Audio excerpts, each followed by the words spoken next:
With a star addressing getting Backlash and more, this is Wrestling Rambles, and you're watching the Wrestling Report.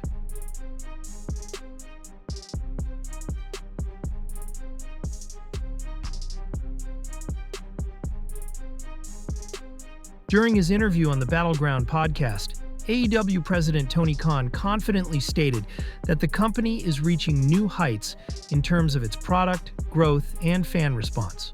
While many fans point to the success of Double or Nothing as the turning point, Khan believes the company's momentum had been building well before that event. "I think it's a lot better than it was a few years ago because there was Dynamite. You didn't have Collision. So, it's been something new for us, growing into doing a new show and having now 4 hours of AEW," Khan explained. "When we first started, we were just doing 2 hours of Dynamite, and that was fantastic. And I think we've been able to try to hit that same consistency. And really, I think Dynamite's a better show now than it's ever been. Collision, I think, is a better show now than it's ever been too. And consistently throughout 2025, both shows have been really strong. I think for many years when we started up, we had great pay-per-views, and we had 2 great hours of TV every Wednesday night. And now we're delivering something very different. Twice as much TV every week. It's a hard thing to do, and it's something that this year in 2025, I think we've done a great job on. So I actually think it's better than it's ever been, to your point. That's why we haven't used that expression, restore the feeling, in a long time. I think it's been that way for a long time."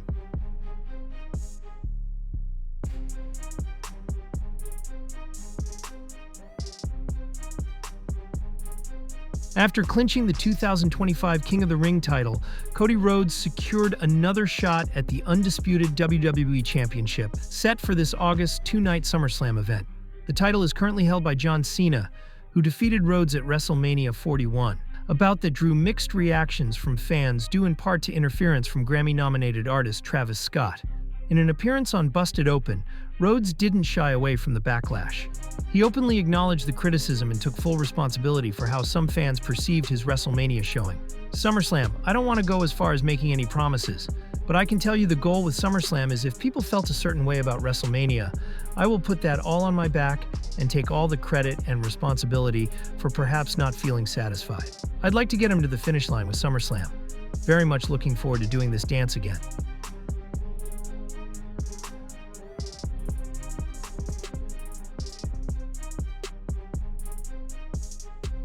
Goldberg's retirement tour may have never taken off, if not for cutting-edge medical treatments, keeping him in fighting shape. The WWE Hall of Famer is preparing for what's being promoted as his final match next weekend, but he credits stem cell therapy for making it all possible. Speaking on CarCast, the 58-year-old wrestling icon admitted his body was breaking down until he sought help from BioAccelerator. "Every second ticks by and I'm closer and closer. I've worked my ass off since January. Actually since February because I planned it out. I did the stem cells. I knew I had a number of weeks off. Let's be perfectly honest. If BioAccelerator didn't hook me up with the stem cells, I don't think I'd be able to be doing this. And so that was something that I strategically needed to place at the beginning. And so I could chill and then slowly get back into training and get my shoulder back, and hopefully get my knee back, and keep my spine aligned, and there's a lot that goes into it, man. It will be an interesting dilemma," Goldberg teased, making it clear that beating Gunther for the World Heavyweight Championship could throw his retirement plans out the window.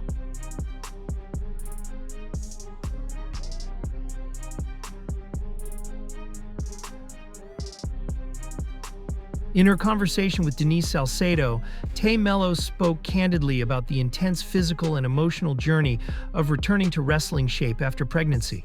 The AEW star became visibly emotional as she reflected on the process of rebuilding herself, both mentally and physically. "So I literally thank my body every single day, because of my body, I have my work too.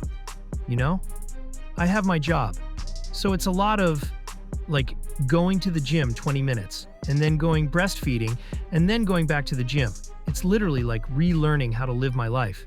And then with this crazy life of traveling and everything, it's really like a crazy journey. I'm not gonna lie. And I'm just amazed that, I am being able to do it.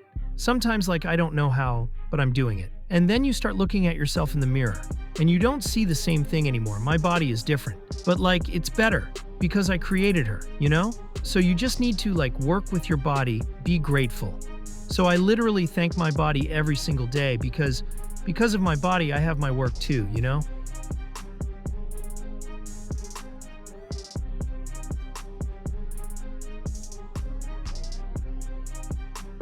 During an episode of Wrestling Observer Radio, Dave Meltzer revealed that behind the scenes, Rusev, formerly Melo in AEW, had ongoing creative disagreements with AEW president Tony Khan. The friction reportedly began after Melo's return from injury in 2021 and escalated as both sides struggled to find common ground on his booking. Once he got down and serious, he had really good matches and it was going well, and then he got hurt. And then he and Tony just couldn't agree on stuff and just didn't do anything. There really wasn't much to do with him because there just wasn't. He didn't want to lose before going back to WWE, so there you go.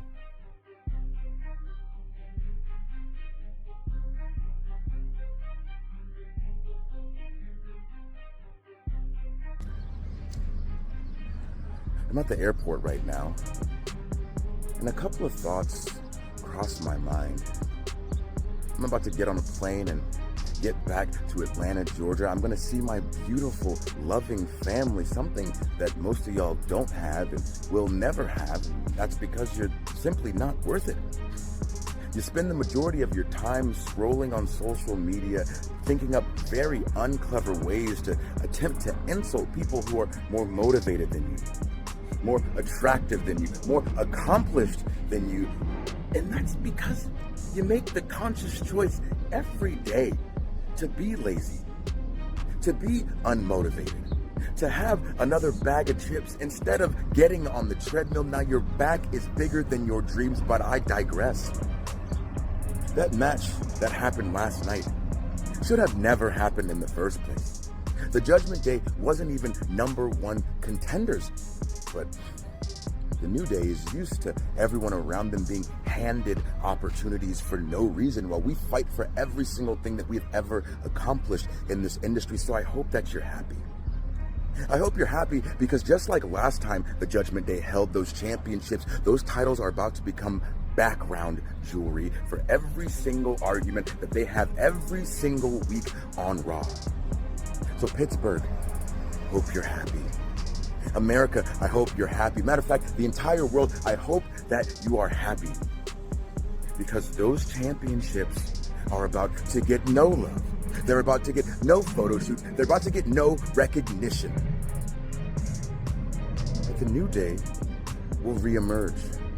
The New Day, just like a phoenix, will rise from the ashes and we will once again reclaim what is rightfully ours. But for the time being, Kofi and myself will be in mourning. Have a bad day.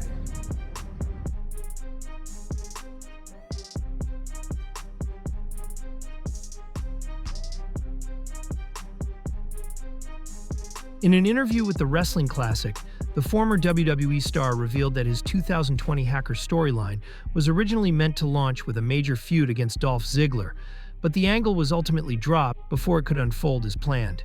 The only actual creative plan that I knew about as the Hacker was that the first program, the first feud, was going to be me and Dolph Ziggler. Dolph was doing this romance story with Mandy Sachs and Otis, and then there was going to be a Wrestlemania blow-off, and the idea that I leak footage, or somehow I inform Mandy that Dolph's intentions aren't true and Sonya's in on it, yada yada. So that's as far as that went. The reason the character died is because there was a dynamic power shift at the time, where Raw had its own writer and SmackDown had its own writer. I think it was Paul Heyman and Bruce Pritchard, and there was some sort of power struggle with that, and ultimately the character suffered because of that. I believe both shows wanted the character, and there was like a fight over it. I suffer from being too popular, legit, Ali joked.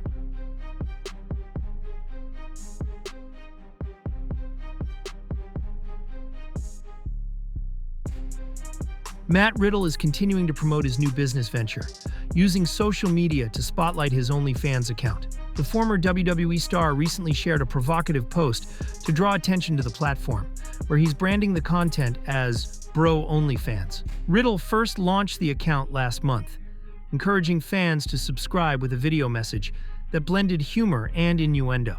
In his announcement, he said, "Matthew Riddle, the king of bros, here in this beautiful Versace robe, and I'm here to tell everyone that the OnlyFans, the bro OnlyFans, is finally dropping tonight. Some say it's Father's Day, but I say it's Daddy's Day. So if you want to see me, and maybe more, subscribe. Links in the bio, bro.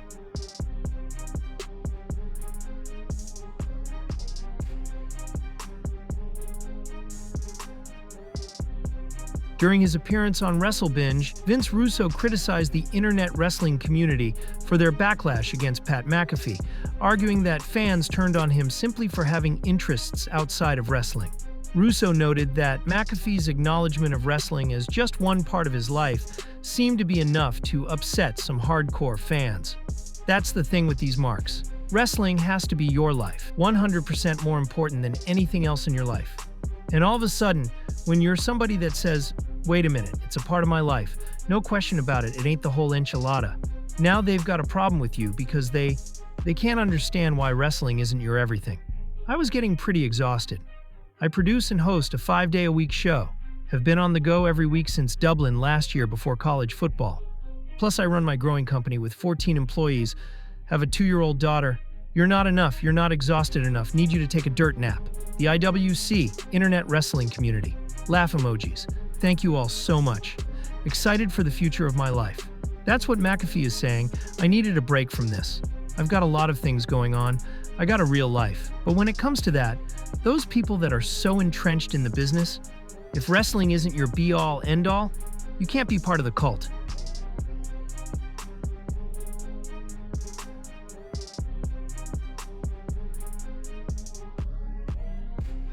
Jonathan Coachman was the first to suggest that Vince McMahon had plans to regain control of WWE from TKO. Soon after, Fightful Select reported that while McMahon may not have the funds to do it on his own, he does maintain strong ties with influential figures in Saudi Arabia. Eric Bischoff weighed in on the speculation, pointing to those very connections when addressing the rumors. He said, "That's a really big stretch, but it's plausible. There's no shortage of money in Saudi. There's no shortage of a relationship between Vince and Saudi, I can see it, that part of it. But the acquisition itself, you got the board, You've got shareholders that you've got to, I don't know how easy that would be, but if it's possible, I would never say never. I've said this before about Vince McMahon on this show many times. You cannot underestimate him. He's pretty amazing in that regard, and I do see that the relationship that Vince is the one that created the relationship, developed that relationship with Saudi, turned it into what it is today in many respects. That was all Vince McMahon. And because of that relationship, that kind of opens the door to, but it's possible that's the plausibility door. It could happen. Now, the downstream from that would be how do you do it? How do you overcome any regulatory issues? Are there any regulatory issues because it's a foreign entity buying a public corporation? I don't know, I'm not that guy. Somebody is out there, somebody's listening to the show right now that knows the answer to that. Just that's an example of the kind of hurdles that kind of acquisition would face, even if Vince had Saudi money.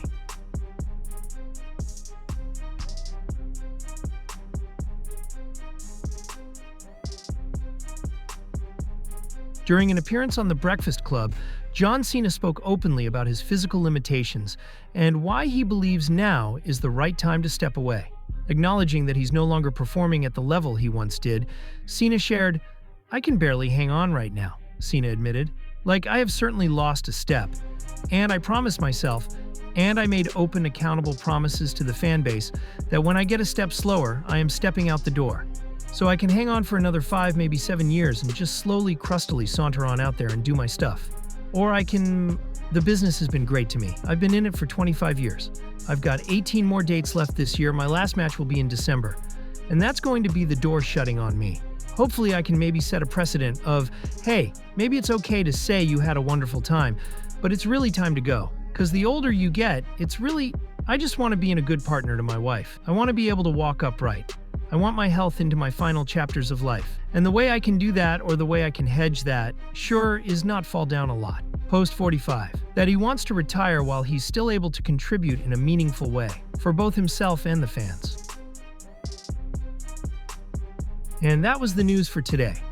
Thank you for watching, and I'll see you next time.